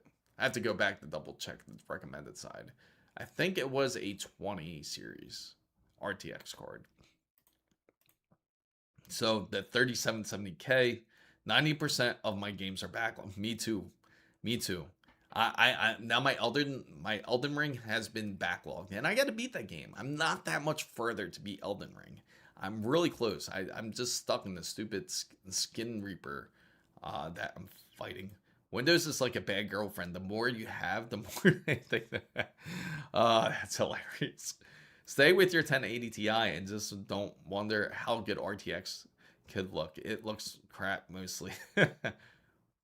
64 gigabytes is the new standard. You couldn't have mentioned this 8 months ago, buddy. Yeah, I know. You know, the funny thing, we were preaching about this a bit earlier, how 64 gigabytes should be the new standard. And now it's like, nah, now it should be 32 gigabytes now, because it just doesn't make sense now. The games honestly had to be optimized better. That's the biggest thing that has to be worked on, especially with today's specifications. So Windows is stealing people's RAM from within. Yes, they've been secretly uploading people's RAM without without knowledge. So if you had 64 gigabytes, you better go check and see if you have only 45 gigabytes left. So you guys are getting updates when I thought about reverting back to Windows 10 because of it. Micro slop, absolutely. Absolutely. That they actually added Microslop as one of the banned words to use. So if you go ahead and go into an Xbox game and you say Microslop, they can actually ban you for using it. So it's like that. They don't like using that or hearing the word AI slop. So those two words are banned from Microsoft. So DLSS, ray tracing without a path tracing, not even a 5090 can do properly. It looks pretty much like playing like a game like Lightened Up Aquarium. You don't miss a thing. So the ASUS Zephyrus, the thin laptop, it's rated the best overall. HP is okay. Lenovo Legion 7i Gen 10 has great metal builds. Yeah, because they use the CNC machining, which is pretty dope about them. Run more like a brisk brisk job. Speaking of Crimson, I'm thinking of it. I'm thinking of doing the first day buy with Crimson for sure. It looks amazing. It looks incredible. I hear that it takes quite a bit to go through the map. Like it's really it's very intricate and detailed that it took, I think, like quite a few hours. I think it took somebody like, what was it? Like something crazy. It was like 12 or 13 hours to actually go through, like try to go through the map, like to the other end of the map. So it's really that vast of a world, which makes it, definitely has its appeal to it. So, Waffle Skater says, is there any monitors that might be worth a look at the Monitor Madness? Oh yeah, that's a good question. Let's take a look. It's funny how they put displays as monitor. Oh wow. Winner will be revealed. Oh, so they're passing it on. This is pretty funny actually. Let's view all the monitor deals here. Now, it depends on the type of monitor you're looking. Now, even though Predator gets kind of a rough name, they've kind of, I feel bad for them. They were one of the best originally. Like when it came to ultra wide, everyone wanted a Predator because they were like the first ones to come out with it. But yeah, we just talked about that, Amir. 1 million. He said 1 million. I'm sorry. He said 1 million. It's funny that Amir brought that up. I'm looking forward to Pragmata first game a long time I ordered. I heard the mechanics are complicated. Ugh, that's a bit scary. And direct storage. Yes, thank you for letting us know, Amir. And it's funny, I threw up a poll about that, and we got quite the opinions out there for it. No, it's okay, Amir. I'm glad you brought it up. Crimson Desert also released a full table of different specification performance. Yeah, and yeah, we'll definitely take a look at it. But if anyone's looking for a decent monitor, ASUS TUF is obviously a decent one. If you're trying to look for a monitor that's capable and you're not trying to spend a whole lot of money. So TUF Gaming is like the go-to if you're like on a tight budget, you're looking for like say 210. Honestly, they got 240 for even like good deals. It features USB-C, has more of a, also still has a metal base if I'm not mistaken. It might be plastic from what it looks like. Now the OLED G5, decent, 2K. Nah, I wouldn't say go for that. That's not a good one. AOC, Samsung Odyssey G5, 2K. Nah. Acer Nitro, no. The ASUS ROG Swift OLED, of course, you're going to spend a little bit of more money. It's a glossy OLED. It's very nice. You can go up to, of course, 540 hertz if you really wanted to. Very great. It's great for those who are competitive gamers and want to push the full OLED glory. That would be definitely one to get. But again, it's expensive. Not a lot of people will be able to afford it. Here goes a good one. The ROG Strix XG27 WCS. It's 180 hertz, and it does feature Type C in there. Unfortunately, this one's the plastic-based one though. They do have another one where it has a metal base, but $200 isn't bad for it. What else do they have? MSI. That's a decent one. 5K, 240 hertz. That's pretty damn good actually. $1,000 for it. But the thing is, again, you have to pay for that whole 5K. I'm just curious how well this actually goes up against the LG. That actually is pretty decent. And now their panels, I wonder how close they are to LG's. But I would imagine it's probably that would be a close call. I feel this is a really decent deal, actually. $1,000 for that. Now the XG32 is a good one. The LG, these aren't really good. This one's a decent one. The LG Ultra Gear OLED 32GX 85 is a decent one. 165 hertz. And you'll spend under $1,000 for OLED. How much more powerful 250K would be compared to 245K? About roughly 10 to 15% IPC lift from what I'm seeing so far. It's going to be that much of a difference of prediction. Benchmarking, we still have to wait and see to see how well it runs. OLEDs have gotten cheaper as next gens are dropping. I agree. It's all thanks to RGB stripe. Once they start coming out a bit more, OLEDs will continue dropping in price. Why do we want 4.3 again on gaming? I don't get that either. That annoys me too. I think Crimson Desert will let you know if you're good for Witcher 4, then Witcher 4 is Unreal. Unreal Engine, I gotta say, is unforgiving. It is really a pain in the ass, I gotta say, when it comes to Unreal Engine.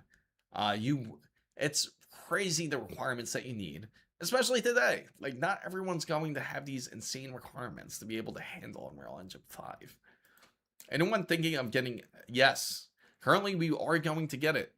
Just to remind everybody out there who hasn't been updated on the build, we are going to go with the Z890 Gigabyte Aorus Master. We're also going with the 270K, and we will be using the Gigabyte RTX 5070 Ti WindForce overclock. Also, we do have some hardware that's come in thanks to XPG at ADATA, which they also sent some wonderful stuff here, which is the Mars 980 Blade, which is the PCI Express 5 SSD. And we also got the XPG Lancer Blade, which is 6000 megahertz, which is CL38. We're going to also run this into the Intel build. Also, we do have the LandCool 270T. That's 217 Infinity case. So we're almost there.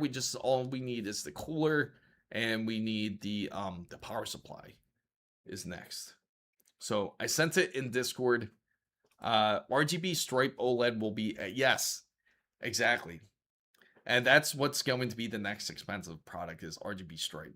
But the colors are so unreal. Like when you see the colors of RGB stripe, your jaw will drop. And just imagine how good, like even those old school games that you play, like back on those old CRT monitors, I think they would actually look decent on them. So my QLED 240 17-inch laptop screen is worse than looking into the sun on full brightness. I can literally see the difference between 2.5K DLAA and 4K DLSS.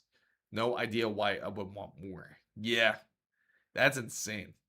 Do you have thought about, I actually did a live stream before of doing the build of what was it? I did the build of not a build, but it was an upgrade, which was the Threadripper, which is the NVIDIA RTX 5080. We've done that live, and we've also done the power supply upgrade to it and reapplied thermal paste to it, which is the system that I'm currently on now. Now, of course, we can go ahead and do I'll decide on what to do next, maybe. We do have another build that's also incoming if you guys haven't checked it out. We also do have this that's on the way, which is that B850 ROG Wi-Fi 7. I'm actually really curious to see how this is going to turn out here, which is this one here. So we're gonna definitely get we're going to do this build as well. And we also have the cooler with it, which is the ASRock Phantom 360. So hi Chris, any news from ASUS on their? Yes, you can pre-order currently. You can pre-order the Neos currently. You should be able to get it. I think the release date is going to be in May or September for these motherboards. They give you a heads up. but they are available for pre-order on ASUS if you are interested in it. So that's the latest I can say about that, like when it comes to it. Any more details, I'll definitely I'll let you definitely know, Havy, because I know you have a lot of interest in it. But so as of now, we have like this whole other build, which is going to be practically Project Metal, which is going to be this. And we're going to grab all the components for this as well. But this time we're going to go and do like this will be on like a 9070 XT type of build. Definitely miss using that GPU. Definitely would love to do more tests, especially for those who are a bit more curious on that side of the ball. We have, of course, some of the components that we have already for this. We have the power supply, we have the RAM that we can use. We just have to get the GPU for this, which is, again, the 9070 XT. We'll probably go with all ASRock and see how well it ends up. No problem, Havy. I'm glad I could share that with you. And of course, soon we'll know how. And soon we'll see what else ASUS has to say. So the 9070 XT price, the performance king, absolutely. That's why I highly recommend it to so many people out there. Like if you are getting a 9070 XT, it's definitely one of the better ones to go for. But yeah, definitely out of the bunch, I see quite a few good ASUS ones. I see a couple good LG. The Samsung ones are kind of the more sketchy ones. Thank you for subscribing, Lucas. Also, make sure you stay tuned for all the wonderful members of the fan bam. And just to let you know that the video will be premiering soon. It'll be premiering as soon as after the live stream is over. You guys can check it out first. For the open video, will be released by 8 a.m. Eastern time tomorrow for how the pricing is looking and how the shortages are looking so far. So I just found the Cyber Power PC by my apartment. Really? You found one? ASUS Prime B760 i5 13400. Does it run? Did you try it? 16 gigabytes DDR5 EVGA with the missing GPU and SSD. Oh, they stripped it. So if you're getting a GPU, just get the 9070 XT. Are you just using it for gaming? That's actually an awesome find. That's crazy you found it. The SSD was missing. Just get PCI Express 4. You'll be actually honestly happy with it. You can get PCI Express 5 if you want, but it's just going to cost more.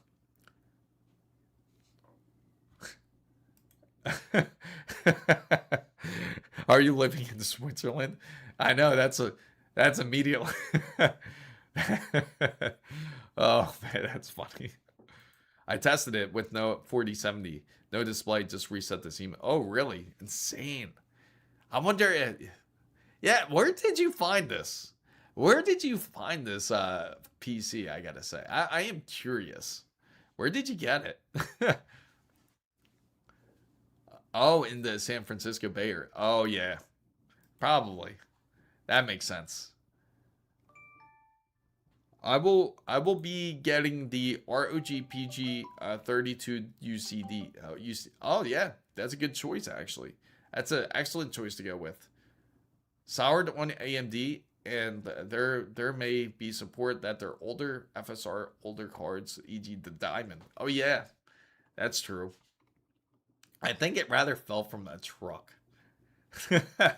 Yeah, right. Somebody abandoned DDR5 in this economy is wild. I know, that's crazy. Like, and it had RAM inside of it. I guess, let me see. Let me go over that specification again. I'm going to go back up there and find it again. That's insane, though. They really left RAM in there.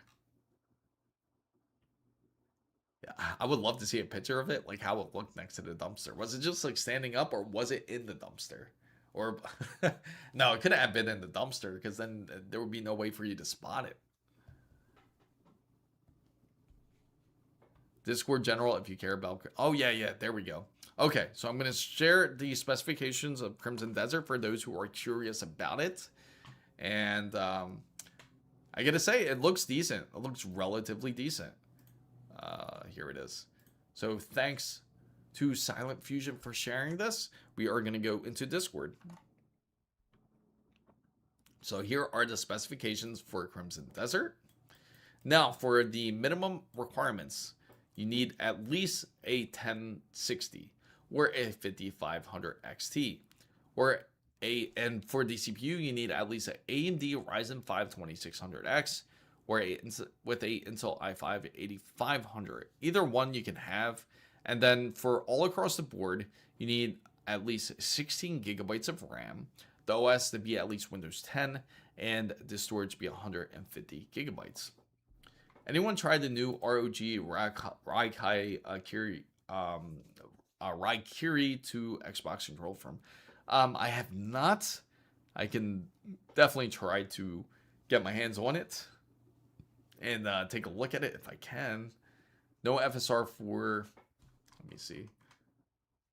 Not gonna lie, I feel like Intel is going to come back as the king, as AMD has had the advantage, and then I know they're slacking, man. They're definitely slacking there. Remember the performance hit because of Lenovo DRM? Yes, and that's what I'm curious about too. They gotta really chill with Lenovo for sure. And then when it comes to the low side of these specifications, you need at least a 1660 or a 6500 XT, Ryzen 5 2600X, and then on the recommended side, you need either a AMD Ryzen RX 6700 XT. Thank you for subscribing. Subscribe to the channel. Or NVIDIA GeForce RTX 2080. And for the CPU, you need at least a 5600, so you need AM4 at the minimum, or you get L11 Gen processor. Honestly, the 10th and the 11th gen. Yeah, I was gonna say the 10th and 11th are the same, but actually it's the 9th and the 10th are the same. But anyway, the Intel i5 11600K is for the recommended specifications. And then for high settings, if you're looking to go 1440 at 60 frames, you need the minimum of a AMD Radeon RX 7700X or a RTX 4070 with the 7600X or a 12600K. So you need to be on Alder Lake, or you have to be on AM5 practically. And on the ultra side, of course, there are going to be glorious specifications you need, such as you're going to need the AMD Radeon RX 9070 XT. Good thing it's actually quite affordable. Or NVIDIA GeForce RTX 5070 Ti. Processor-wise, you need an AMD Ryzen 7 7700X or a Intel i5 13600K. So those are the specifications for it. Not too bad. Now the release date, if you're curious, is going to be March 17th for Crimson Desert. So it looks like an awesome game that is going to be coming out. But what do you guys think of those specifications? Yeah, hopefully there more games come out more like this. Dusty only had 2 fans and no CPU cooler. Oh, so the CPU cooler was also missing. That makes sense. Weird they took the CPU cooler over the RAM though, I'm gonna say. Oh, DDR5 4000. No wonder why. It's like but still, RAM is still a exquisite piece to be able to have. If for sure, it will not run as bad as it runs on PS5 Pro. If we go for the FPS5 coverage of Crimson Desert, even with Lenovo, yeah, I'm curious. I'm really curious to see how it's going to compare to like a PS5 Pro and compared to a PC. I think obviously the PC is definitely going to do great. They definitely got to okay, so Baby Blob TV says, hey, would you mind giving me advice on which system I should purchase for gaming? I only have 2 systems based. Okay, now what are you looking to do? Is it? I can certainly help you out with it, but what are you looking to do when it comes to the gaming side? What type of games? Are you trying to build a PC or are you trying to get a console? Buy a future-proof. Yeah. Now it's like, now getting a future-proof, the luck, I gotta say. I am still in shock, like how Box Power was able to find that. That is awesome. So why doesn't AMD have any E cores? Are they all P cores? No, they are not all P cores. AMD has its own cores. More E cores and P cores are more on the side of when it comes to like Intel and of course when it comes to like ARM processors. AMD runs on a very different set of cores and different rules. Skytech Gaming Nebula Desktop PC Ryzen 7 5700 3.7 gigahertz 4.6 gigahertz turbo NVIDIA RTX 5060 Ti 16 gigabytes 1 terabyte Gen 4 NVMe SSD 32 gigabytes DDR4. Okay, so you have so it's pretty much like a pre-built PC that you're going after. So you want to pick between those two.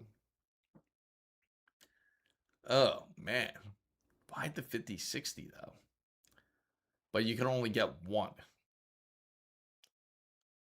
Obviously, the 7700 would be the better way to go. But man, just if you could just swap, honestly, I would swap out the 5060 if you can. See if they have a RX 9070 XT variant. I think that would be the better way to go. But hopefully it doesn't go above your budget. Now, if you do get this build, just to let you know, let me know what type of game that you're looking to run, by the way. E-cores suck for desktop E-core. Yeah, see, the thing, the whole purpose of the whole efficiency cores is to really save power. But it's kind of pointless when it comes to a desktop. There's no really need for it because it's consistently plugged in. It makes more sense when you're using it for more portability. Like it makes sense, like for say like a MacBook to have E-cores. Intel obviously has it for their reasons too. But what's interesting too, that they're looking to go all. I think Apple. I'm really curious to see how they're going to do this. Is the new M5? Apparently they're getting rid of E-cores and going full P-cores. So if that's the case, I wonder how the efficiency is going to be on it. I know. So I was looking at the 5060 Ti because of the VRAM 2, but the DDR4 was kind of throwing it off. But it gives or takes at this point. Oh, okay. So yeah, DDR4 is going to be, you can get it. It still works great. It still can consistently work in 2026, I'm sorry. But again, it's you're running on a bit of a dated system, and you might not want to spend the extra money on a platform that's pretty much, it seems like it's never dying, to be honest, but you don't want to end up purchasing a platform if like they truly move on from the AM4 platform. Obviously today it's still being used widely, even in games like Crimson Desert, so you can get away with it. But just to let you know, you might be pretty much sticking on with just one time. You're just not sure exactly how long it's going to last you. So I usually recommend going with like an AM5 platform or a newer Intel platform to go with. Actually, you can even look at Intel PC builds. You could probably find one for actually cheaper than the AMD build. Intel is actually a decent choice to go with as well if you want to take a look at them. Like if you look at Intel's Raptor Lake, you could probably get some decent deals, and that's a bit more current. But yeah, it's no problem. No problem, baby. Is now following. Yeah, I'm glad I could help. Of course, if you have any more questions about builds, you can also feel free to end up joining in on Discord. Of course, we do have a wonderful community on there as well. That's all willing to help each other out. So, yes, talking about PC stuff. Awesome. Yeah, you'll definitely love it. Yes, I'm talking about PC stuff. Do you have a question that you want to throw out there? Some people are more of a budget or even going back. Yeah, and you know the funny thing is, I wouldn't be surprised if we go back retrospect. Like if we end up going back to IDE cables and disk drives and floppy disk, and I can see that happening because people are kind of getting fed up with the pricing as it is. I mean, you take a look at the pricing, it's nonsensical. You go to the storage side here, and you go over to and you look at the drives here. Just look at it, $380 for 2 terabytes of a 990 Evo Plus. So absolutely everything is quicker than a PS5 Pro. I don't know why these consoles get so overhyped. My 1080 Ti system survived 3 gens and PlayStations and the whole, yeah, exactly. And that's the point a lot of people make. And the best part is you don't have to pay for PlayStation Plus. You don't have to pay for extra money for something like that.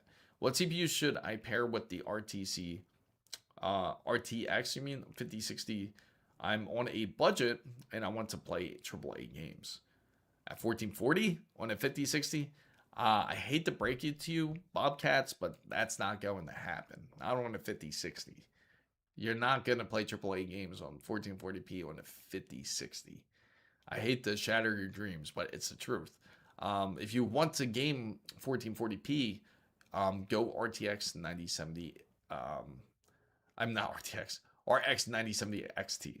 You want to go that direction. I know AMD memory controls can't handle 4 sticks yeah. And the reason being is because, again, it handles it differently. Because we have X3D cache, we have V cache, we have different items that we don't technically need as much memory and much speed because we have that. So it's much more quicker for the processor to communicate to the cache instead of going to the RAM. The whole purpose of the RAM is as pretty much like as a backup to the CPU, as partly as backup. So anytime it fills up in cache when it comes to the CPU, it will go to the RAM. So there's a bit more latency. So that's why the speed can be handled a bit higher when it comes to Intel, because you can actually overclock it and make it quicker. But for on an AMD system, it wouldn't matter as much because it's plug and play. That's the big reason. A lot of people just want to plug it in and start it up. Yeah, that's true. And the funny thing, I know you guys always talk about this with other gamers out there, and it's always like, oh, why do you go PC? It's so expensive. It's like it costs like $5,000 to do a PC build, but we all know that's all mythical. It's not true. Even though PC hardware is more expensive now, you still can manage to build some budget builds. You still can manage to do a build where it can last you, just like where it can last you 7 to 10 years if you really wanted to. So you're going worse. You're going backwards, Bobcat. Why are you going backwards? So get a 3070 and add some more. It's twice as fast. So what's the difference between the 990 Evo and the you're running? So the 990 Evo is based on PCI Express Gen 4. So you get up to say 6,000 to 7,000 mega transfers. That's the quickest you can get in speed. But when it comes to something like the 9100 Pro, not mega transfers, megabytes per second. When it comes to the 9100 Pro, you can double those speeds. But the truth is, nobody, oh wow, did it go up again? It really went up I just realized that, guys. The 9100 Pro 2 terabyte has gone up to $600. But to keep on subject, it goes 2 times quicker. But most people won't notice it unless you're transferring files disk to disk. Gaming wise, you won't notice it at all until they truly implement direct storage. That is insane. That's $600 hasn't begun. That is just terrible. That's like $300 per terabyte for PCI Express 5. That's insane. I just realized that. Should I get a 4K monitor and play at 14? Bobcat, it's not going to happen. Like I said, on 50/50, it's not going to happen. How much cache does it have? It depends on the processor that you select. But of course, it just depends on on the processors. So here's Mizo above 8 gigabytes will be roughly twice as quick, and that's in most AAA games. So Is it open box or return, or what could a SSD possibly be missing? I snagged that over. I know, that's what I mean. So that just makes no sense to me. The Evo Plus is the one that's under the Pro. So for some reason, they priced it out accordingly. Just yesterday, actually. Remember how I told you guys I just did a video? Now that's up. That's already outdated. Because when I did the video, it actually was up. It only was $10 more. Now it's $200 more. That's insane. It's more expensive than a PS5. What's up, Squeeze? Good to see you. So what about an RTX 4080? RTX 4080 can do it. I would say go RTX 4080 if you're gonna pick a card. That would be the better choice, much better than a 5060 or a 5050. So when I built my main PC late in 2024, I feel like I invested in Bitcoin before.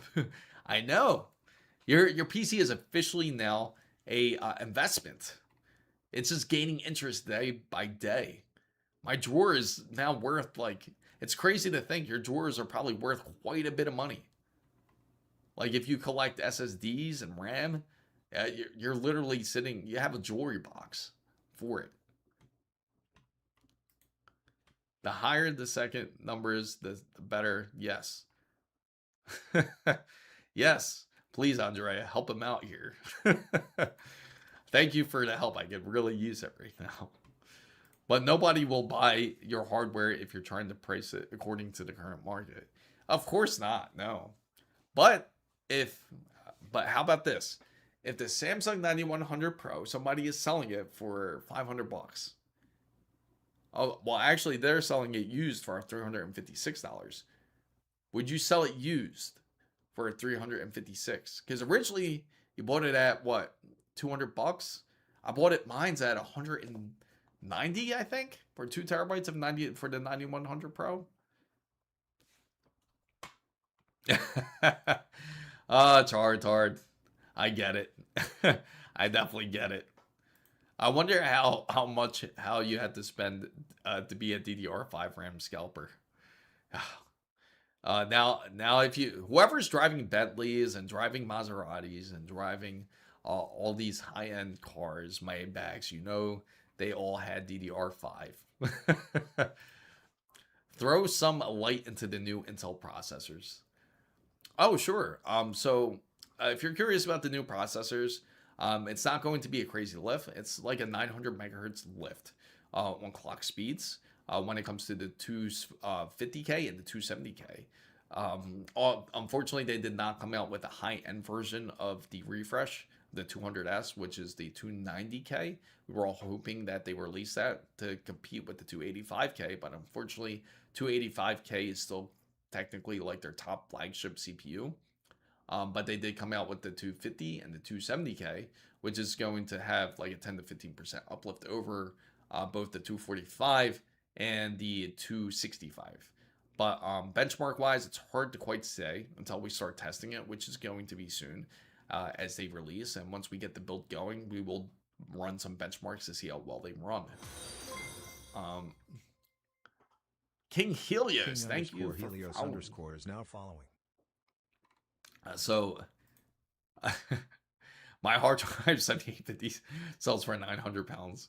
No, buddy, it's how much your credit card company are spending for you to be. Yeah. I don't know if I should wait for Zen 6 or RDNA 5 or bite the bullet. Just bite the bullet. Get the kits. Go for the kit. It's the better way to go. If you price a rig near 2K, they will say, I can get a new rig at that. Yeah. Good luck. Tell them good luck. Show me a picture of a rig that you can get for 2K. The pricing is so bad that it's hard for the market to catch up.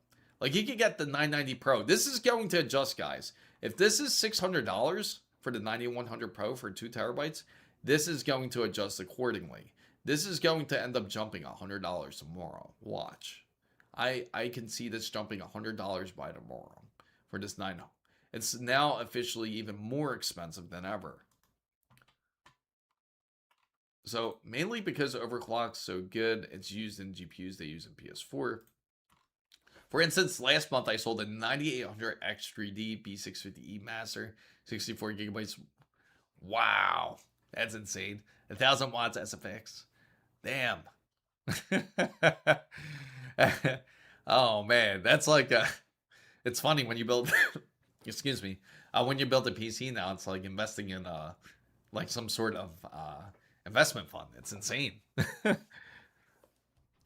So just got a current gen, and it isn't looking so good for the Zen 6 and AM6. Yeah, unfortunately not.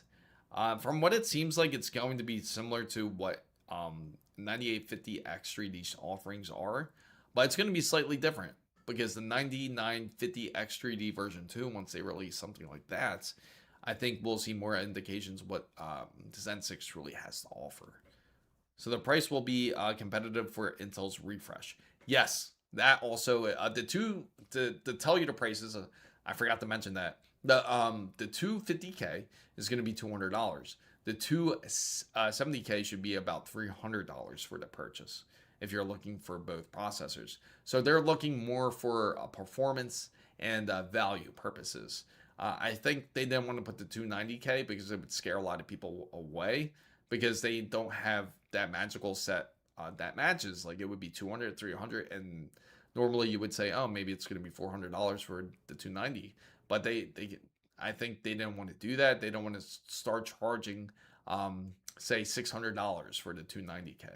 So I don't think they were interested in doing that. They wanted to keep that pricing for the 285K set accordingly. So the 8 gigabytes of RAM is too rough for today's standards.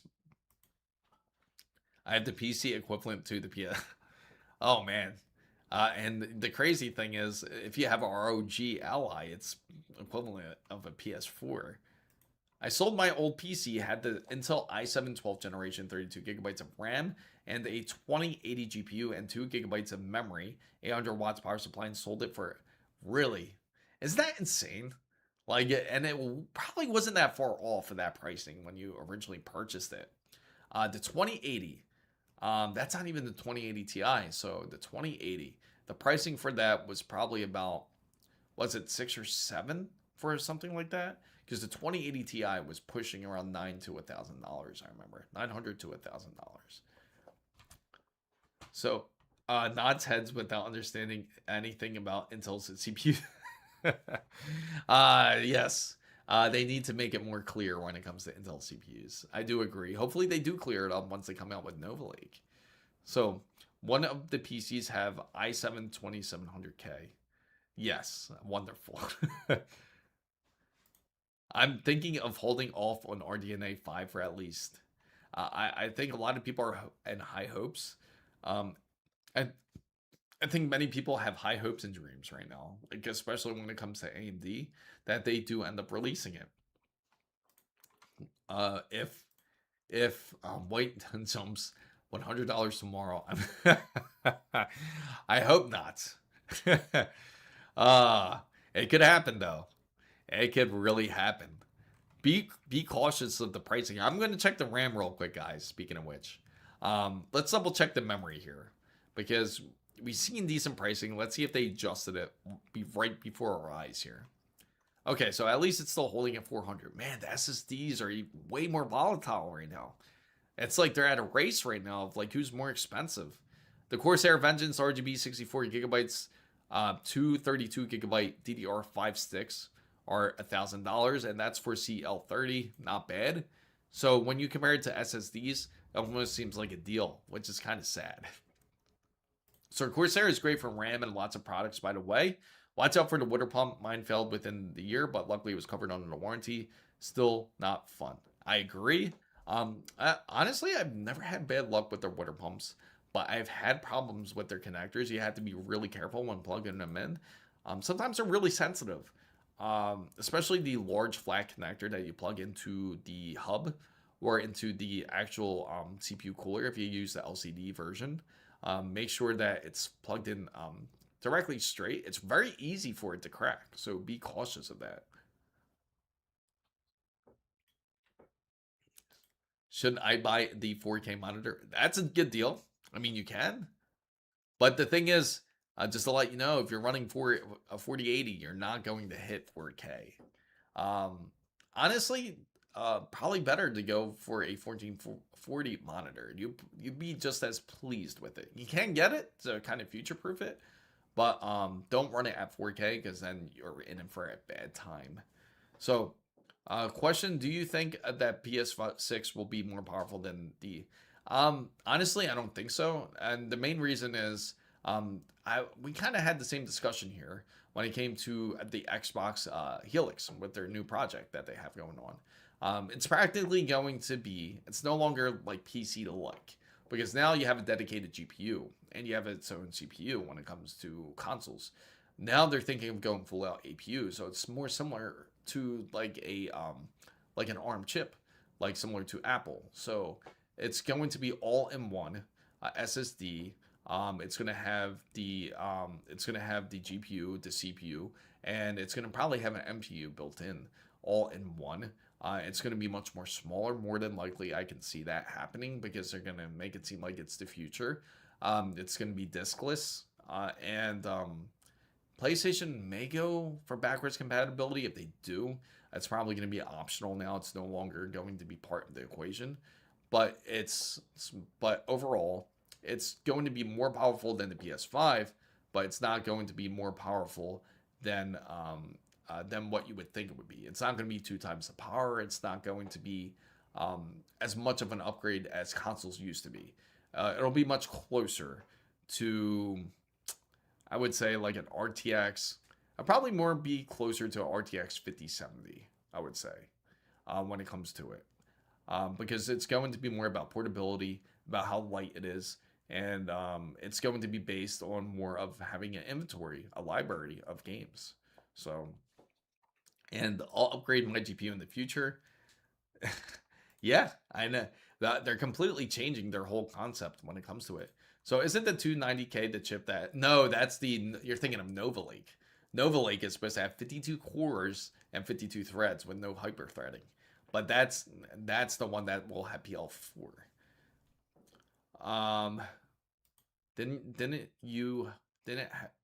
Chris, you didn't have to say... kind of lost there. Waffle Skater, like something like, I don't know, i3, i5, i7...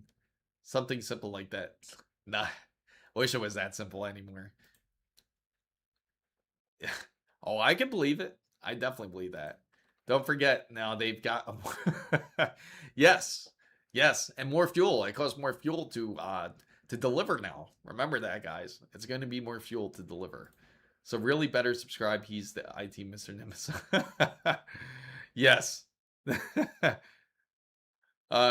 No Intel, let me see. 50 AV. Yeah, I would kind of figure that because by the time for us, for PC gaming, there's going to, usually when a console comes out, there's going to be a new GPU that releases. It's always like that, it seems. It'll be that 50 series will be fading out, then 60 series will be introduced. So I think that's how it's going to go. So with Xbox being computers, that's why it's Sony. Yes, and the pricing's going to be expensive. It's not going to be cheap. From what I'm hearing, Project Helix is going to be upwards of $1,100 to $1,200. So, yes, absolutely. I'm going to take advantage. And there's so many titles I haven't played yet that I bought. But the price for 128 gigabytes drops if you if you got a bazooka to say, bro, don't do this, man. 30 with the 6-7 memes. That was like half a year ago. Oh yeah. Yeah. I get it. Why don't they do a dual die 5090? Do you think Corsair IQ Link H150? Yeah, it's an excellent AIO. I think it's a great AIO. Whether if you go for LCD or go for the regular Caplix or even the Air, they're all great CPU coolers. 64 gigabytes of VRAM and bring back Sly. They probably will. In retrospect, they probably will. I could see that happen though. So, man, guys, I'll take a couple more questions before I end up closing. If you have any questions that you're really curious about, feel free to ask and I'll certainly answer it. Just bought a 360. Oh, really? That's awesome. You got the 360 millimeter Mars gaming. That's pretty dope. That's a good deal, honestly. Yeah, I think they got some great products. They do have some decent products. I was quite impressed by the show that they had at CES. So, FanBam guys, feel free to throw any last questions if you have any. Hey, so what are your thoughts about the Steam Machine and speculation? Okay, so that's a great question. The Steam Machine, I think it's going to be an awesome device, great entryway for anybody that's coming from a console or is new into, say, PC gaming and wants to experience it. I think the pricing, it's originally supposed to be around $500 from what I heard. Apparently, with the hardware issues, they can no longer justify the $500 pricing. It's going to go up a bit on that pricing. Now, when it comes to the specifications, I think it's a great start, especially for Linux. It's going to be extremely fast for a lot of people out there. It's going to be based on Steam OS. And I think for those who experience it will have a different mindset, especially when it comes to Linux gaming. But what I think what will happen, which is going to be more revolutionary when it comes to gaming, is the fact that games like Battlefield 5, I'm not Battlefield 5, Battlefield 6 will have more compatibility with it. Where games like Black Ops 7, and why is that such a big deal? The reason why it's such a big deal is because you'll be able to play games such as that with Linux. Whereas before, you would be stuck behind a wall, like an anti-cheat, or you have like some sort of javelin or something that gets in the way of gaming. So I think it will also help on the PC gaming aspect side. And it will also help force faster releases for titles such as GTA 6, for example, if more people hop on board for Steam Machine. I think it's a great starter device for people to experiment with how it's like to game on a PC. You can even install Windows. You have the freedom to install Windows of your choosing if you'd like to. I think, honestly, it's a great option for those who are thinking of it. So the only new thing I'd buy is the 5090 Ti laptop. They cut power at 225 watts instead of 175. You can have 20% more performance. Yeah, feel free. Yeah, definitely feel free. Feel free to join in the Discord server. And you can definitely ask your questions here. Let's hope cheaper than €1,000 or dollars can be similar to machines with 9060. I hope so. Do you have some VR benchmarking for sim racing? You know what? That's a great question. That's something I want to reach out to one of the companies. If I get a VR headset in, I will definitely let you know, and we will do some testing. How's that sound? Sounds like a great reason for more people to. Yes, absolutely. Okay, so FanBam guys, thank you all for coming in. I greatly appreciate you for being part of the wonderful FanBam. If you haven't been part of the roundtable, feel free to join in. I certainly do appreciate all of you being a part of this live stream. I usually stream on Wednesdays and Saturdays. If I stream Resident Evil, I will certainly let you guys know. If you haven't joined Discord, please do. It's completely free. Make sure you go to the rules section, hit the green check mark to be part of the server, and that's how you will unlock all of it. So FanBam, guys, thanks so much for watching. This is Chris Mizo, signing out. And also have a great weekend.